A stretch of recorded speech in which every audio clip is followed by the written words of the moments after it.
इस बीच इजरायल ने हमास पर 19 साल की सैनिक नोआ मार्सियानो की हत्या का आरोप लगा दिया। इजरायल ने नोआ की हत्या से जुड़ी एक रिपोर्ट का हवाला देते हुए दावा किया कि उनकी हत्या इजरायल की एयर स्ट्राइक में नहीं हुई थी,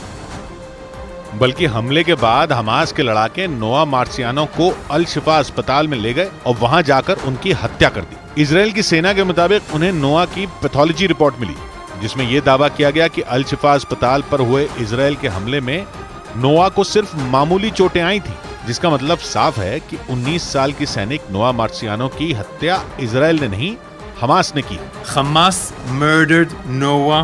inside Shifa Hospital. इजरायल की सेना ने यह रिपोर्ट हमास के उस दावे के खिलाफ पेश की जिसमें हमास ने नोआ मार्सियानो की हत्या के लिए इजरायल के हमलों को जिम्मेदार ठहराया था, क्योंकि इजरायल की सेना अपने बंधकों को छुड़वाने के लिए उत्तरी गाजा के सबसे बड़े अल शिफा अस्पताल में घुस गई थी और तभी उन्हें उस अस्पताल के पास से नोआ मार्सियानो का शव मिला था।